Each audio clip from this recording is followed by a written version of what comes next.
Dr Elliot Koranteng Tannor is a senior specialist physician at the Confanachi Teaching Hospital, a nephrologist, and also El Pakris Obeng, who's received a kidney transplant or had a kidney transplant 4 years ago and has survived through. We'll follow through with him, and also we're joined by Thomas Khan later if we're able to reach him. Conversation is centered around kidney because today is World Kidney Day. Doc and Pakris, thank you very much for joining us. How are you doing, guys? We are good, Johnny. And how are you too? I'm fine. Let me start with you, Chris. Today is World Kidney Day. What are your thoughts as somebody who has benefited from a kidney transplant 4 years on? 4 years on, comparing my current state to my previous state, I think I'm doing very well, and I'm happy to have undergone a successful transplant. I see. Doc, join in for me. What will be your initial thoughts? World Kidney Day. Yeah, so thank you very much for the opportunity. So initial thoughts is exciting that we want to talk about kidney disease today because there are not a lot of people who are privileged like Chris to get through to transplant, to be alive now. And majority of Ghanaians don't get to this stage. And I think that is why we need to have a conversation. Yeah. How does the kidney start going bad? Because you're not born with a bad kidney, are you? Yeah, so thank you very much. So yes, sometimes people are starting off on a bad kidney. You know, you have some people who don't have the two sets of kidneys, and there are some who might even die in their mother's womb because their kidneys are not forming well. So it is possible that, of course, you start off on the front on the wrong note. But that is to say that it is also possible that you can come with your full set of kidneys, but for one reason or the other, you don't take good care of them well. And I think that is what the conversation is about. So, and the one thing I want to say quickly is that it is not as if when the kidneys are going off, it will show you with some clear signs or symptoms to follow. More often than not, maybe Chris is here, maybe he will let us know, but more often than not, by the time they get to know they have a kidney problem, it's actually in the very late stages. And that is where the only options that are thrown at them is as to whether or not they would want to do dialysis for a while until the transplant. But when we have a conversation like this, we advocate that people get to know about their kidneys health as early as possible, so we prevent even the dialysis and, for that matter, the transplantation, if possible. I see. The thoughts of the kidney, how does it go bad? Thank you. All right. So it goes bad in various ways, you know. So basically, I think when we start off by having a fair idea of what the kidneys do for you, it helps. Because as you wake up in the morning and you pee, that is actually a sign that, well, your kidneys are working. But sometimes the fact that you are peeing alone does not mean your kidneys are working well. And what actually happens is that conditions such as diabetes, such as hypertension, or you not drinking enough water in the day, you not eating healthy, you not exercising, all of these things come to harm the kidneys one way or the other. And it is little by little, and eventually it gets to the end stages. So from our parlance, what we say is that sometimes imagine like a mobile phone, for instance, if your kidneys are like 100%, let's say you are born. Right. And in the course of it, now you are getting the fact that you are not eating well, you are not drinking well, or you probably are drinking a lot of alcohol, or you are probably doing things that are harmful to the kidneys, then it begins to reduce just like your mobile phone. Now, the problem with the kidney, just like the mobile phone, is that it will not say anything until it gets to 15, 20, or 10%, just like a mobile phone, and then it will tell you low battery. Unfortunately, for phone, you can just get a charger and you are good to go. But for your kidneys, your charger probably might not work. And for that matter, you don't have a charger, should I say. And then all you need is to go onto dialysis or transplant just to keep yourself alive. And that is why we need to have this conversation, because day in, day out, we are actually predisposing ourselves to various things that can harm the kidneys one way or the other. So we should be on the lookout. I see. Pakris, let me bring you in. Did you get a sign, the faintest idea, that your kidneys were going bad, they were getting spoiled? Okay, it started right after my basic education. That's my BC. And then I started feeling malaria-like symptoms. And then my urine was Coca-Cola. The color of my urine was like Coca-Cola. So I was treated for malaria, and then I got better. But eventually, I had the symptoms again, malaria-like symptoms. And so I was asked to run a kidney function test, full blood count. That was because of the color of my, and also urine profile. Okay. And then after the test, it was discovered that I had a kidney disease. but it wasn't immediately. It was progressive. It got worse in my first year in university, and that's when I had to start dialysis. I was in dialysis for about 8 months, and then I had my kidney transplant. How did it feel then when you were told of your situation? How did you take it? I was heartbroken. Wow. And your family as well? What was their reaction? I think it was because it was progressive. It was not immediately. It was in my first year in university when I had a biopsy, and then when I went to the doctor, he broke the news to me that I'm at the end stage of kidney disease. That's chronic kidney disease, the end stage. So I needed to start dialysis immediately. Initially, I didn't want to start the dialysis, but it got worse. It got worse. Edema. I think a pulmonary edema. I had a blood transfusion because my blood count was very low, and then I couldn't breathe. So it was like an emergency. I needed to start the dialysis immediately. I didn't. I see. Now, was it, Pakris, was this something you were doing, eating, maybe drinking, smoking, anything at all that you thought might have caused this? In my case, there was no known causes. It started right after my BC when I finished with my exams. Right. I felt sick, like a malaria symptoms. So I got treated for malaria, like I said, and then I got better, and then started again. So, but I was able to go through my high school very well. And then when my first year of university, I was feeling weak, but I was managing. I was feeling weak, so it got worse over a period of time. I see. Right. We'll connect with Thomas Khan shortly, but Doc, stepping for me at this point. Yeah. Is this normal? Somebody who doesn't drink, doesn't smoke, is a youngster, JSS boy, innocent, and he's shot with this in the face?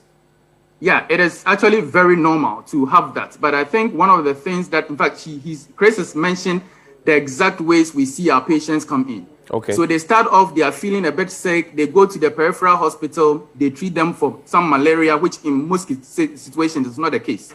And because the symptoms of kidney disease sometimes will look like malaria in the late stages, like he said. So if they treat that so-called malaria and they don't get better, then with time, things progress. What I don't know from Chris, maybe he can attest to, is whether or not he was told he had hypertension at a point. Because what we realize is that the young people will come in with very high blood pressures. Yes, they might not be drinking alcohol. They might not be taking, not be smoking or taking any concoctions, whatever it is. But then what is clear from the beginning is that their blood pressures will be high. And hypertension is actually one of the very common causes of kidney disease. Diabetes is also another very common cause of kidney disease. And that is why it is very important. And he said something that they saw something in his urine. Okay. And sometimes just checking urine will pick some telltale signs that, oh, okay, there's something going on with the kidney. When we pick it early, we prevent the end from getting there. But from what Chris is saying, my thinking is that even from the first time they picked it, chances are that things may have advanced. And indeed, that's why we are having a conversation. I don't want anybody watching us now to wait until they get there. Check your blood pressure, check your sugars, check your urine. And indeed, this month that we are talking about kidney disease, this week that we are talking about kidney disease, this day that we are talking about kidney disease, you drop in any, laboratory, they can do some of these simple things for you. Then you have a fair idea of what is going on. And then if there's anything, we can prevent it from getting to the end stages. Nonetheless, the theme for this period is about living well with kidney disease. So even if we find that you have kidney disease, the options are available that we don't get to the end. But again, the tricky part is that your average person, like I said, Chris is very lucky. We are going to talk to be on dialysis. My average patient cannot afford these things that they are affording, and they virtually die in our hands. And that is why sometimes it comes to we as a country having a conversation. Would we, if not for the fact that Chris had some people to support him, he probably would not be alive by now. See a fantastic gentleman like Chris having kidney disease 4 years down the line, he would have died. Like most of my patients I see on daily basis. So we really need a conversation about kidney disease. We talk about hypertension sometimes, we talk about diabetes, COVID all over the place. But trust me, kidney disease is killing faster than COVID. Kidney disease is killing faster than HIV and all these other things sometimes we worry about. So let's be on the lookout. And the worry is that is tending to kill even younger people in Ghana. I go for conferences where people get kidney disease when they are 60, 70, 80s and all. And guess what? Our average age is less than 50, averagely around 48 years. You have people like Chris, very young, university and all, getting kidney disease, and if they cannot afford dialysis, that is the end. Johnny, well, we will come back to you for, and I like the advocacy, whether a national health insurance scheme must be re-looked at again. But Thomas Khan is joining me. He's my colleague here at Media General. Thank you, Tom, for your time. I say, Otinen. Good morning, Johnny. Morning. I can't see you. Oh, sorry. Right. Please, can you see me now? You may have to activate the video so that I can see you. Okay. Yes. Can you see me? I can see you now in your beautiful white shirt right. and the inscription. I know that you have an organization, Yes We Can. On this day, what is your solidarity message to people out there? By the way, Thomas Khan is a person living with a kidney problem, so he is used to dialysis. But Thomas, tell me, what message is there for Yes I Can, or Yes We Can, to all of us? Well, like the name of the foundation goes, Yes We Can.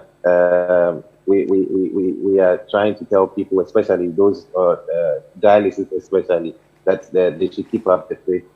All hope is not lost.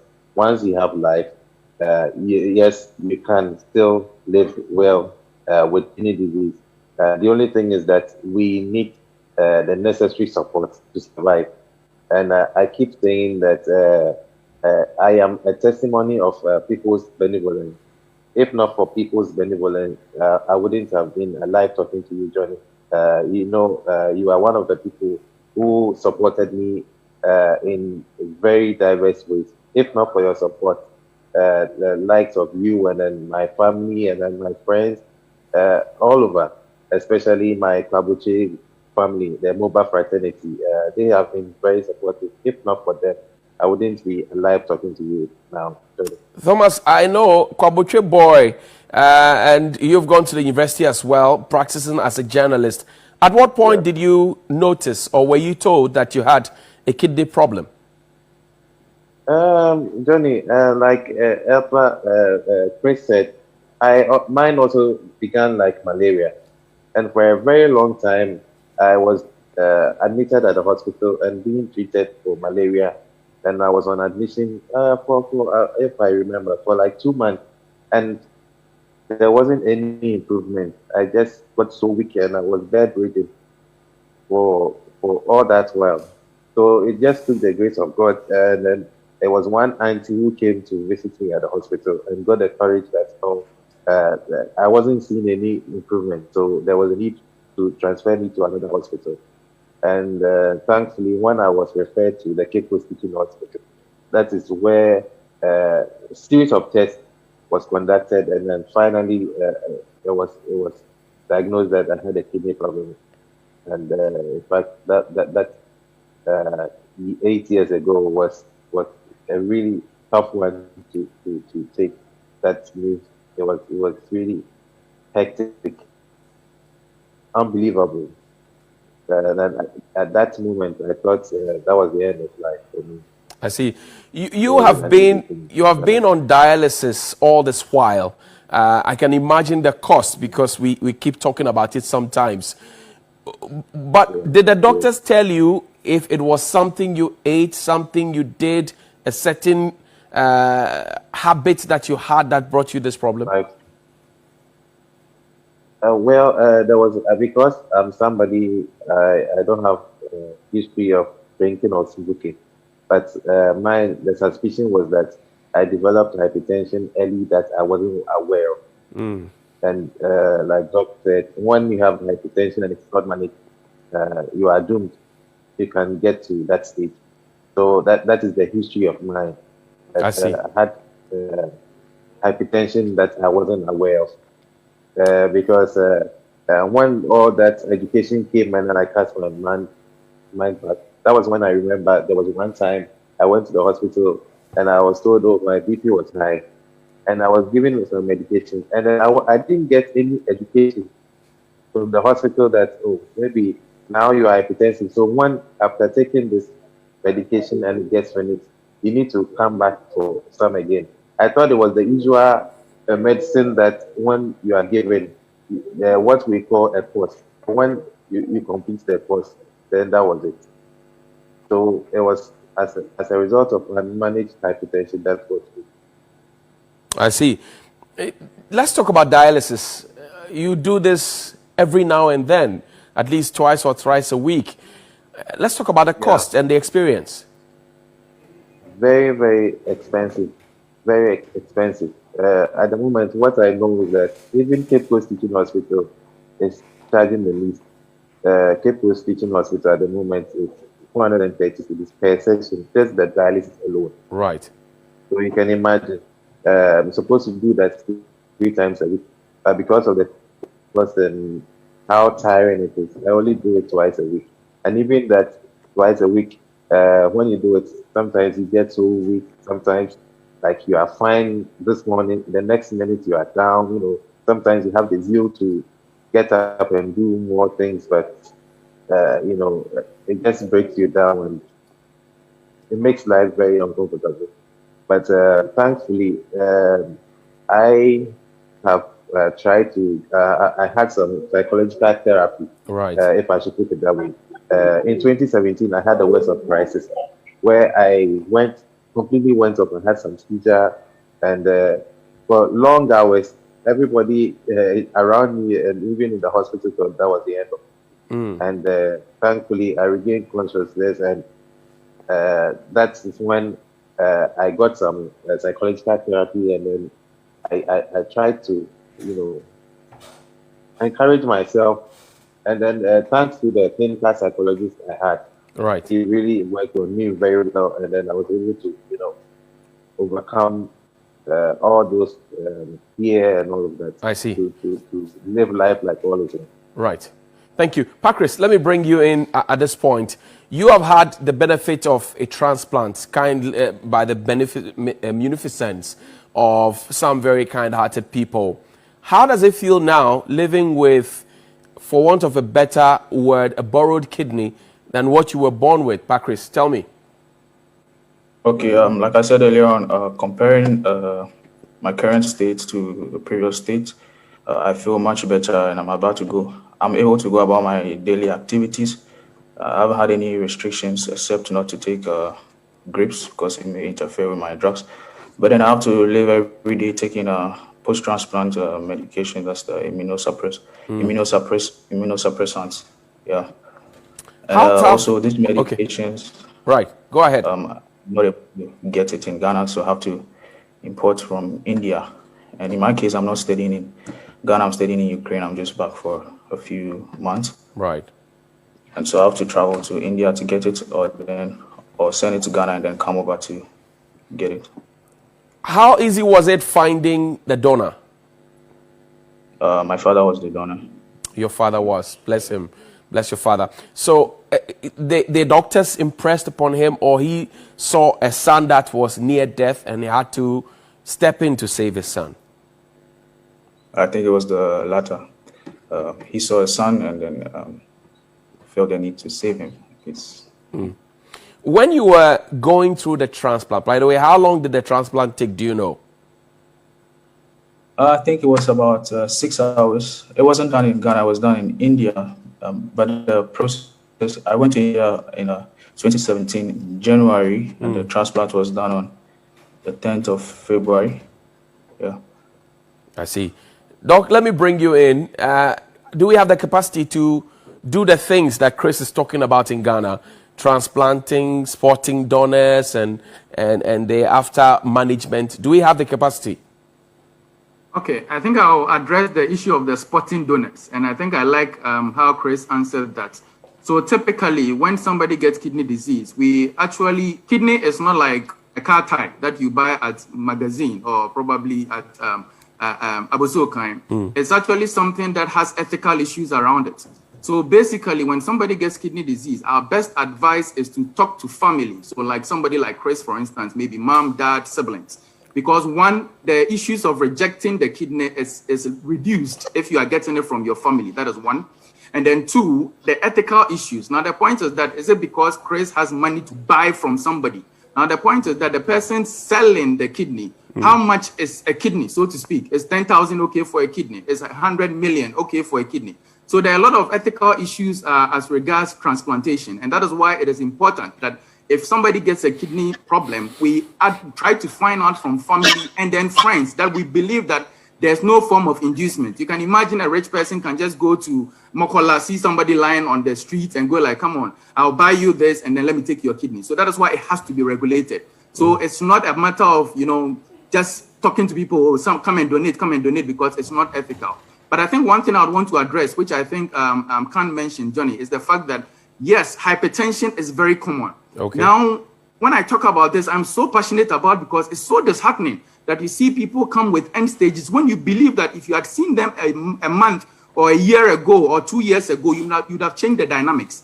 And like you said, our peripheral hospitals, when they see things looking like malaria and they do the RDT and it is negative, please don't say, oh, as for the RDT and yeah, so let's just still treat for malaria. Do they say that? That is the problem. So they'll keep treating for malaria for like 3-4 times. By the time they get to us, then things are out of hand. So the key is that things looking like malaria might be kidney disease also. And like you've heard both of them say. So let's be on the lookout. And let's check our blood pressures. Johnny, 1 out of 4 Ghanaians have hypertension. 1 out of 4. Wow. This is how common it is. So the point is that if you are listening to me now, you are watching us now, and you don't know what your blood pressure is, I would advise you check it because it happens to be one of the easy ways by which we are able to pick people like Chris and Khan early to be able to prevent the kidney disease. So hypertension is the big one. In Ghana, it's believed to be a major factor. So you have people like, oh, I didn't take alcohol, I didn't smoke, I didn't do this. And the only thing is the hypertension. So let's not take it for granted because hypertension in itself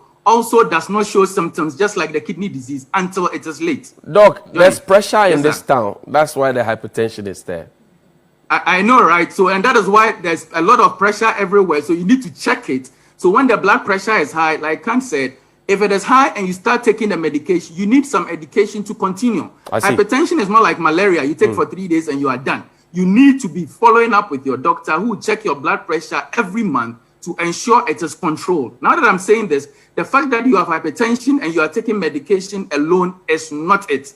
You should have hypertension. If you have hypertension, and you are taking medication, you need to check up with your doctor to ensure the pressure is controlled, or else you are going to get the same complications. And of course, when we talk about hypertension and its complications, it's not only about kidney disease. Trust me, it's about stroke, it's about heart attack, it's about heart failure, and so many other things. So hypertension is common, and people should beware and check their blood pressures. Johnny, if you have not checked your blood pressure in a long while, I advise you do. Right, Doc. So Chris mentioned, for example, that he had a transplant in India. He studies in Ukraine. I'm asking, do we have the capacity to do the transplant in Ghana? And yes. For example, can we find help for people like Thomas Khan, who's been with the condition for 8 years? Okay. Yeah, thank you very much. Sorry, I didn't address that one. Yes, the capacity is there. But what we do now is in Kolebu is that we have what we call the campaign. So we have people from outside come and beef up our capacity to be able to do. So if you run the whole year, for instance, we might have just one camp where about, let's say, 4 or 5 transplants will be done. And that is why, because of the numbers that are so great, people like Chris would have to use alternate means to go elsewhere. And indeed, India happens to be the cheapest world over. And indeed, we are getting some good results also from there if it is done in the appropriate institutions. So if you are watching me now and probably a friend of yours has a kidney problem and you are even entertaining going out, please talk to a nephrologist or talk to a specialist who will guide you. There are a lot of middlemen who are cashing in on innocent people. And I think I should mention this now, who don't have the wherewithal, who don't know how to go about it. And they just advise them to use some gululus and do all sort of things. So talk to your doctor because like Chris mentioned, when the transplant is done, it is not the end game. When you come back, you need to be followed to ensure that your levels are good, you are advised on your meals, because there's a possibility that your kidney can fail. And that is why you need to be monitored. And we are grateful for people like Chris who will go 5 years or 4 years without any problems with their kidneys. But it is not the end game afterwards. But people with kidney disease also need to live well. And we need to support, because there's no support for whatsoever. So now these young, brilliant people would probably have passed if they didn't have you supporting them or some family and all supporting. We need that conversation. And that's where I want us to go now. The NHIS, the National Health Insurance Scheme, is being touted as being a savior for, or if you like, the help of the helpless. But here's Thomas Khan, and we talk about this week on week. Dialysis is neck breaking. That's just for dialysis. So OPD fees haven't come and all of that. And I'd like to celebrate the matron and the nurses and the doctors at Cape Coast Hospital for taking care of our brother for us. What should we be thinking about now as a country in terms of roping in this so that people like Thomas Khan and many others can breathe? Thank you very much. In fact, we've had this conversation over and over again, to the extent that even about 2 or so years ago, on World Kidney Day, we actually went to the Parliament House. Actually, we did screening there in Parliament, checked their blood pressure, sugars, had some interaction as Ghana Kidney Association with the speaker to let them know what people like Khan and Chris are going through, and let them know people who probably may have died, who could have been president sometime later, but because their parents didn't have money to support them like we have now, Chris and all. That is the problem. So that conversation is extremely important. And the point is that now they say, and which of course sometimes there's a bit of truth in it, it will cost maybe one dialysis session, let's say for Khan, will treat about 100 people for malaria. So, you know, the politicians look at things in terms of numbers. Right. And then why should we spend this X amount of money when it could do Y? But then the argument I also have is that, fine, then if you cannot even spend X amount of money, then join in the prevention advocacy, prevent them from getting it. So even if as a country, the whole year, one way or the other, there's a month that we decide that, okay, the government is going to sponsor, people get urine, blood pressures and sugars checked.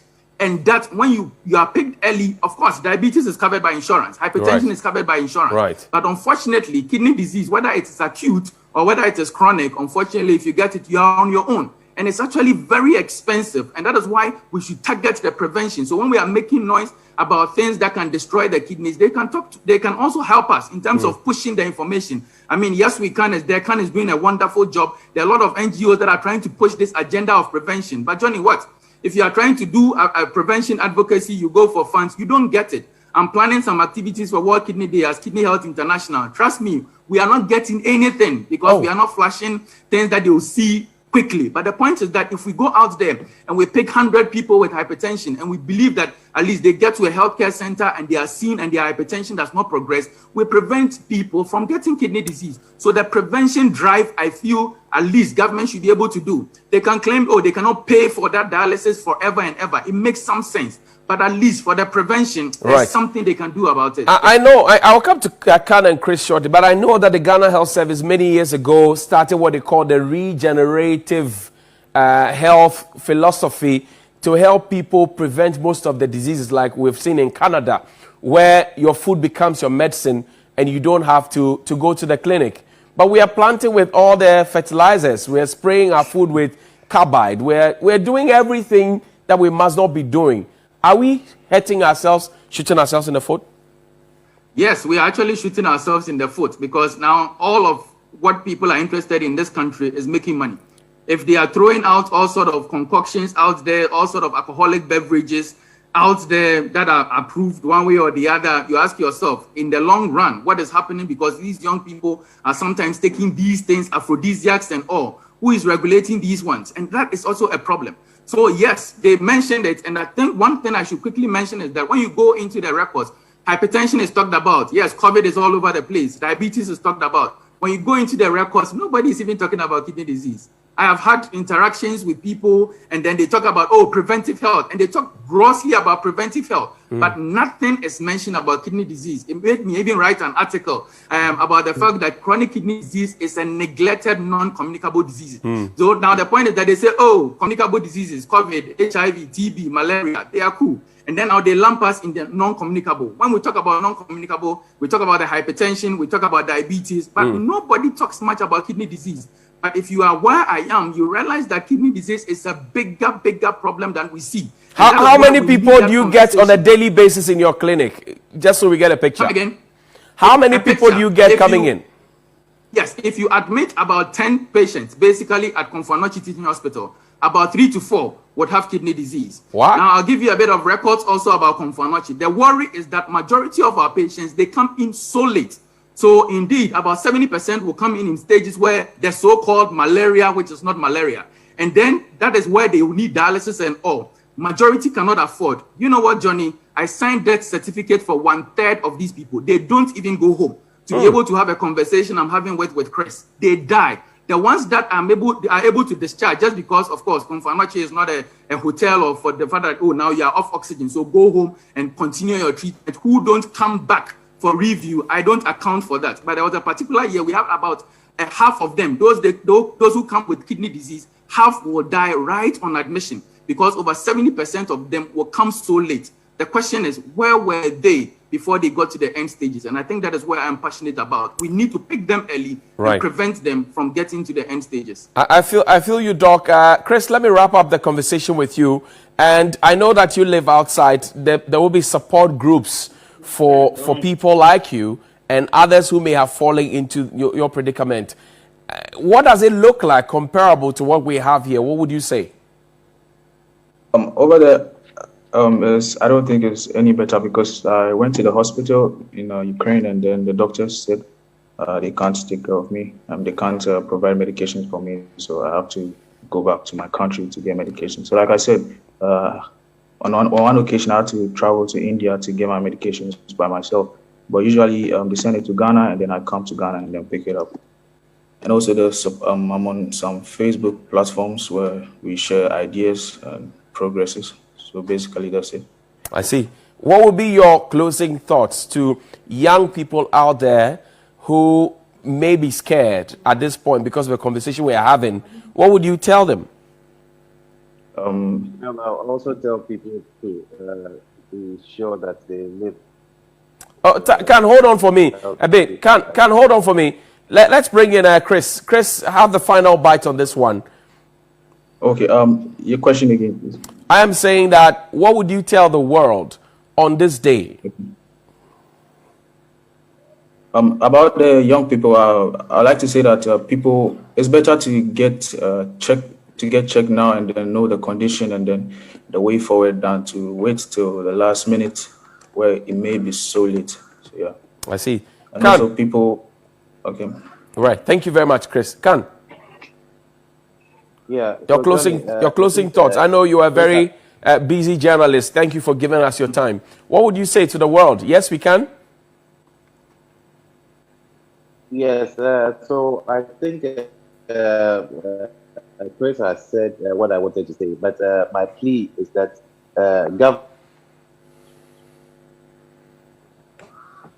Hello, Khan.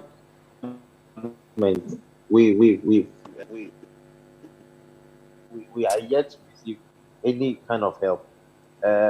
Like Doc said, everything about the kidney disease is very expensive. Hello. Well, I think Thomas's line is breaking. Doc, you have the final. You have the final. A fistula. Hello, Khan. Hello, Thomas. I can't hear. Doc, step in for me. Yes, I can hear you. Yes. Your closing thoughts. I'll give you 30 seconds. I'll give you 30 seconds. Quickly, let's wrap up. All right. So, yeah. So, like what I was saying, we are just pleading to government to please come to our aid. At least if we have those who supply the medical input for the various hospitals for dialysis and other kidney diseases, we will know that at least there will be a subsidy to get all the costs that we incur reduced for us. So we are pleading with government that they should come to our aid and give us the necessary support that we need. Right. Also, we also beg relatives that they have their relatives that support them with all that they can. Thank you. Doc, step in for me. We have a population that is not so keen about doing a thorough check of their system throughout the year. Somebody can go for 15, 20 years without checking. What top three things should we be doing so that we don't get our kidneys in trouble? All right. So thank you very much, Johnny. So top 3 things. I think that as much as possible, people should at least get themselves checked for the risk factors. The big ones are diabetes and hypertension. I think these are the two big ones that tend to have the problem the most. Then the point is that generally, number two, the healthcare providers also is actually another part that I look at. They tend to see these people in the peripheral hospitals before we see them in the teaching hospitals. So it is essential that they also educate themselves on the fact that, listen, it's not, I cannot eat that is malaria, okay? And when you do your RDT and it's negative, think about things like kidney disease, do a dipstick, check their kidney function, because that's what we normally see. So if the people in the periphery can also be beefed up in terms of knowledge, there are very few nephrologists in this country. In fact, 0.26 million per million population. We are so few. But then we can build the capacity of the people in the periphery, do dipstick, check BP, check sugar. So when these people get to them, at least they'll be able to pick it early so they don't run into trouble. And then my final thing is about people who have kidney disease and then, of course, the transplant also. Now, they need a lot of support from family, from hospitals, and again, from organizations. Please, as we pump money into HIV and other things, let's remember, yes, pumping money into HIV has helped a great deal in bringing down the numbers. And I believe that if we pump some money into kidney disease also, the dynamics will change. People like Chris will live longer. People like Khan will live longer with better quality of life. And that is what the theme for this year is about. Living well, even when you have kidney disease. But for us as a country, I think the number one thing is what? Prevention, prevention, prevention. And thank you very much, Johnny. And for those who would like to go to the church or the mosque or the Dunsining instead of coming to you, what do you say? Thank you very much for that one. But those ones, indeed, that is why we are doing this. As they are watching us, please, there are some things that, yes, I'm a Christian. I believe that, yes, there are miracles. And I believe that it's God who gives us the miracle of the wisdom to be able to treat you also.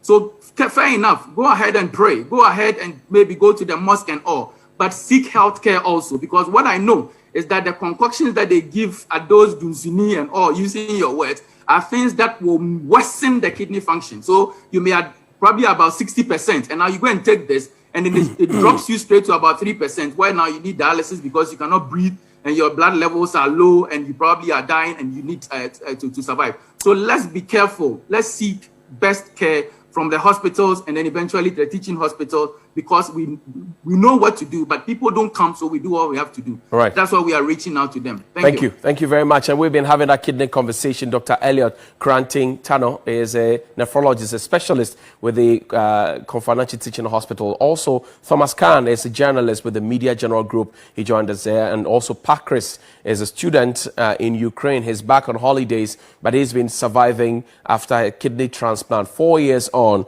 And you heard all the detail here. So you take care of yourself. Go for that checkup. Check your BP and your sugar levels and make sure that you're safe and secure from all alarms. So I'd like to say a big... All right, thank you very much for watching the video. Like it, make sure you share and you are subscribing to our channel for more.